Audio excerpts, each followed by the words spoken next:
How many square meters does a person need to feel alive? Sometimes reality isn't measured in square meters, but in compromises. More and more people around the world are living in less and less space.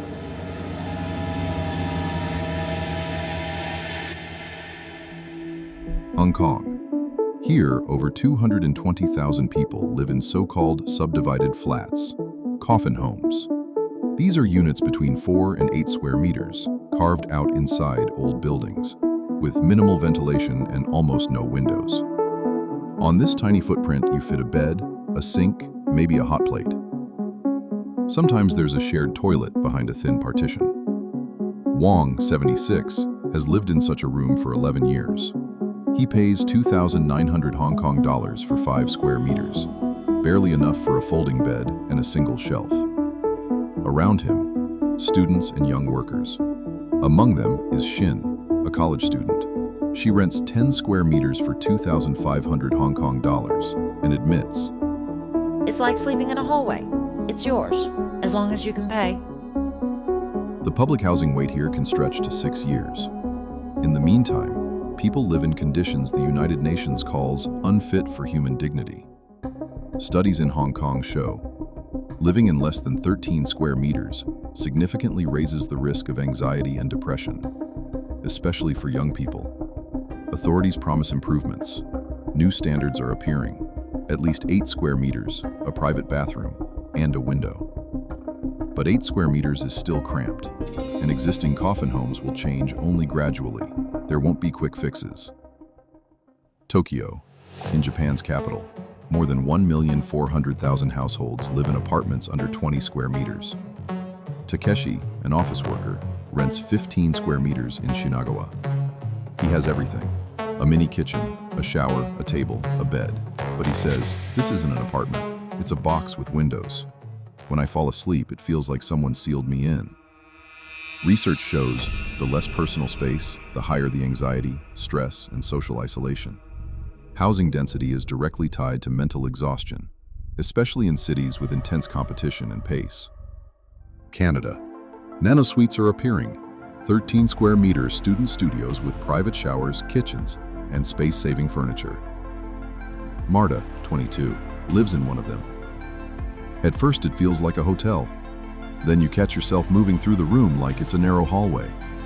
Studies show people do adapt to very small spaces. Expectations shift, and comfort levels depend on the person and the context. Europe. Even in wealthy European countries, homes are getting smaller. In France, decent housing means at least 9 square meters for the main room and at least 20 cubic meters of air volume. Germany has no single nationwide minimum for private rentals. In practice, officials often use administrative guidelines, roughly 12 square meters per adult, when assessing conditions, for example, in family reunification cases. But in Paris and Berlin, these rules often stay on paper. Basements, attics, even storage rooms are converted into rentals. In Berlin, competition for a room is fierce. Each listing can draw dozens, sometimes hundreds of applicants. Max, 24, an IT intern. He rents 6.5 square meters in an old building.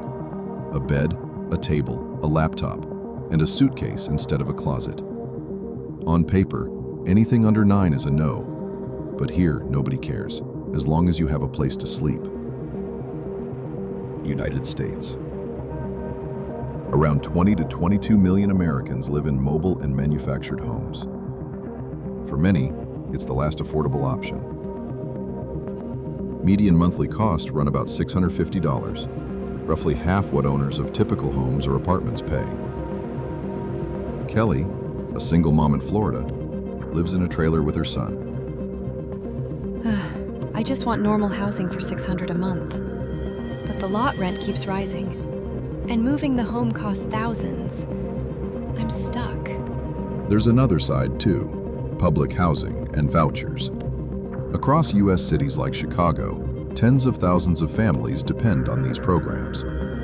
Local authorities manage tens of thousands of units and tens of thousands of vouchers. And it's still not enough. New York. In March 2024, a TikTok video showed a studio of about 5 square meters in Manhattan.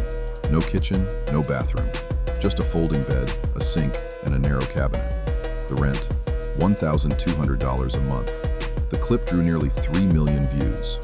Comments read like diagnoses. This isn't housing, it's punishment. I felt claustrophobic just watching. These apartments are like chewing gum, compact, colorful, and they lose their flavor fast. From Hong Kong to Berlin, from New York to Tokyo. Different addresses, the same logic of tightness. Why do we accept this?